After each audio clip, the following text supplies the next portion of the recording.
साथी एउटा भन्थेँ नि क्या, दाने में लिखाए खाने वाले का नाम भने जस्तो क्या, त्यस्तै त्यो चाहिँ मनमा एक्ज्याक्ट आज त्यस्तो भयो हो।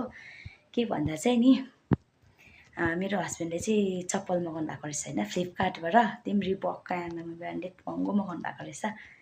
मलाई याद थिएन, अन्त मैले चप्पलहरू चाहिँ किन महँगो मगाउनु, त्यो खुट्टामा लाउने त्यो पनि स्लिपर, अब घरमा बस्दा अब 200-250 पनि राम्रो आइहाल्छ भनेर चाहिँ मैले भनेको थिएँ। अन्त चाहिँ मगाउँछु भनेको थिएँ नि त, तर मगाएको रहेछ। अन्त चप्पल आएको रहेछ भरे त उसलाई चाहिँ 6 नम्बर लाग्छ, मलाई चाहिँ 4 नम्बर लाग्छ। अन्त युके 6 नम्बर मगाएको रहेछ।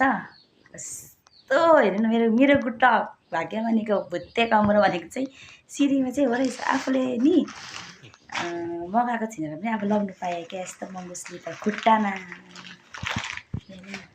फ्लिपकार्टको चप्पल रिबकको म तपाईँलाई देखाउँदैछु है कस्तो आएछ भनेर। यहाँ हेर्नु पऱ्यो साथीहरू, यहाँ हेर्नुहोस् न, फ्लिपकार्टबाट आएको मजाले उसले खुसी भएर चाहिँ अब यस्तो ब्रान्डेड चप्पल लाउँछु भनेर चाहिँ मगाएको थियो होला नि त होइन। हेर्नु न, टेन्टेन रिबकको चप्पल चाहिँ हेर्नु न, यो चप्पल चाहिँ मलाई ठिक्कै भइरहेको छ हो। अन्त म त कस्तो सुठी होइन चप्पल पनि, अब के अरे अब नभनेको पनि 697 कति थियो, रिस उठ्यो मलाई त कि। अन्त मैले त किन यत्रो मगाएको भनेर चाहिँ मैले भनेँ नि त। अन्त होइन अब राम्रै लाउनु पऱ्यो, गाडी कुदाउँदा पनि हुन्छ भनेर अरे हो, ल अन्त भने रिस उठेर राम्रोसँगै हेरिनँ मैले, उयो पनि गरेँ रिफन्डहरू रिटर्न पनि गरिदिएँ। त्यहाँदेखि उसको त्यो रिफन्ड चाहिँ उसको वालेटमा भयो, उसको एकाउन्ट ब्याङ्क एकाउन्टमा भएन।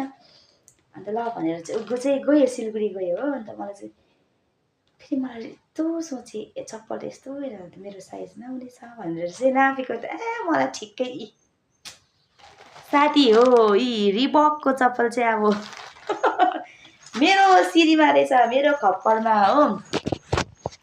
यस्तो चाहिँ मैले चप्पलहरू चाहिँ अब यस्तो महँगो महँगो चप्पलहरू किन्दिनँ नि त। हेर्नुहोस् त आज त रिबकको चप्पल चाहिँ अब मैले लाउनु पाइरहेको छु हो। मैले भनेको थिएँ कि उसलाई अब त्यो रिफन्ड त्यो क्यान्सल गरिदेऊ ल भनेको थिएँ कि मैले, रिफन्ड चाहिँ उयो गरिदिएँ ल, फोन आयो भने पनि अब त्यही राख्छ अरे भन्नु ल भने नि त मैले कि खल्लो भनिरहेको थियो। त्यस्तो हुँदो रहेछ साथी हो, आफ्नोमा जुरेको छ जताबाट पनि फर्केर चाहिँ आउँदो रहेछ है। देखेँ होला नि आज मैले देखेँ।